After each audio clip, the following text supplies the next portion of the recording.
Efesios 5. Andad como hijos de luz. Sed pues imitadores de Dios como hijos amados. Y andad en amor como también Cristo nos amó y se entregó a sí mismo por nosotros, ofrenda y sacrificio a Dios en olor fragante. Nota: olor fragante acompaña al símil que recuerda los sacrificios ofrecidos a Dios en el Antiguo Testamento. Véase también 2 Corintios 2:15, 16. En lo concerniente al testimonio personal y Hebreos 13:15, 16 en lo relativo a la adoración personal. Versículo 3. Pero fornicación y toda inmundicia o avaricia ni aun se nombre entre vosotros, como conviene a santos.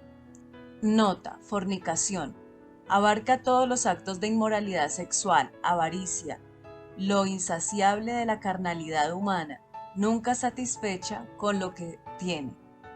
Versículo 4.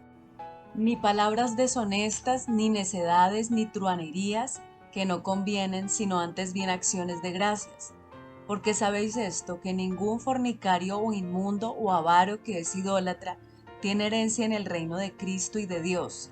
Nadie os engañe con palabras vanas, porque por estas cosas viene la ira de Dios sobre los hijos de desobediencia. No seáis pues partícipes con ellos, porque en otro tiempo erais tinieblas, mas ahora sois luz en el Señor. Andad como hijos de luz. Porque el fruto del Espíritu es en toda bondad, justicia y verdad, comprobando lo que es agradable al Señor.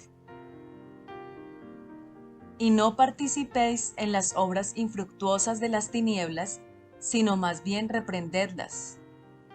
Nota: no participéis significa no compartir el entenebrecido estilo de vida. Véase 1 Corintios 5 del 9 al 13. Versículo 12. Porque vergonzoso es aún hablar de lo que ellos hacen en secreto, mas todas las cosas cuando son puestas en evidencia por la luz, son hechas manifiestas, porque la luz es lo que manifiesta todo. Por lo cual dice: despiértate tú que duermes, y levántate de los muertos, y te alumbrará Cristo. Mirad pues con diligencia cómo andéis, no como necios, sino como sabios. Nota: andar con cuidado, no como necios, sino como sabios, supone caminar cautelosamente, como alguien que se mueve por un terreno lleno de plantas espinosas. Versículo 16. Aprovechando bien el tiempo, porque los días son malos. Nota: aprovechando bien el tiempo, no dejar pasar ninguna oportunidad propicia. Versículo 17. Por tanto, no seáis insensatos, sino entendidos de cuál sea la voluntad del Señor. No os embriaguéis con vino, en lo cual hay disolución, antes bien sed llenos del Espíritu. Nota: el tiempo verbal de sed llenos en griego deja claro que esta condición no termina con una sola experiencia, sino que se mantiene siendo continuamente llenos del Espíritu, como se manda aquí. Versículo 19. Hablando entre vosotros con salmos, con himnos y cánticos espirituales, cantando y alabando al Señor en vuestros corazones. Nota: nótese el papel de los cánticos en la adoración como un medio de alcanzar lo que se dice en el versículo 18 sobre ser continuamente llenos con el Espíritu. Salmos, literatura bíblica escrita en forma de canciones. Himnos, palabras humanamente inspiradas que se cantan. Cánticos espirituales, equivale a una expresión lírica inspirada por el Espíritu Santo en nuestro propio lenguaje o en lenguas. Véase 1 Corintios 14, 15. Dinámica del reino. Animémonos unos a otros en la alabanza. La senda de la alabanza. Este texto instruye a los creyentes a que alaben a Dios cuando se comuniquen entre sí. Pablo les dice a los efesios que se hablen unos a otros usando salmos e himnos y canciones espirituales. Al participar en una reunión de creyentes, aún con una ofrenda pequeña de alabanza, nuestra adoración empieza a ser magnificada. Sus voces nos animan y nosotros los inspiramos a ellos. La separación de la asamblea local priva a una persona de esta relación. Congreguémonos a menudo y alabemos, animándonos así unos a otros en la alabanza. Hechos 16, 25 al 26, Hebreos 2, 11, 12. Versículo 20. Dando siempre gracias por todo al Dios y Padre en el nombre de nuestro Señor Jesucristo. Someteos los unos a los otros. Versículo 21. Someteos unos a otros en el temor de Dios. Las casadas estén sujetas a sus propios maridos como al Señor. Nota: en general a las mujeres nunca se les coloca detrás del hombre, pero a la esposa se le pide específicamente que acepte la dirección de su marido. Versículo 23. Porque el marido es cabeza de la mujer, así como Cristo es cabeza de la iglesia, la cual es su cuerpo y él es su Salvador.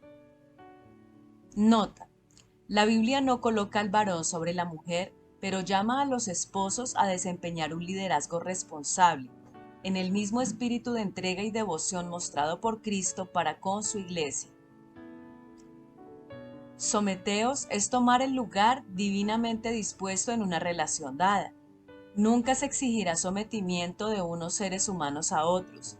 Ello solo puede tener lugar sobre la base de la confianza y la voluntad, esto es, al creer en la palabra de Dios y estar dispuestos a aprender a crecer espiritualmente a través de nuestras relaciones con los demás.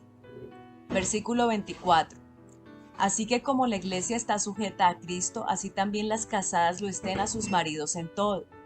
Maridos, amad a vuestras mujeres, así como Cristo amó a la iglesia y se entregó a sí mismo por ella, para santificarla, habiéndola purificado en el lavamiento del agua por la palabra, a fin de presentársela a sí mismo, una iglesia gloriosa que no tuviese mancha, ni arruga, ni cosa semejante, sino que fuese santa y sin mancha.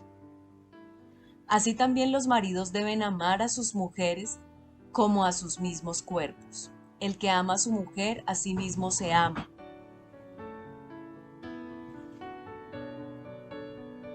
Porque nadie aborreció jamás a su propia carne, sino que la sustenta y la cuida, como también Cristo a la iglesia.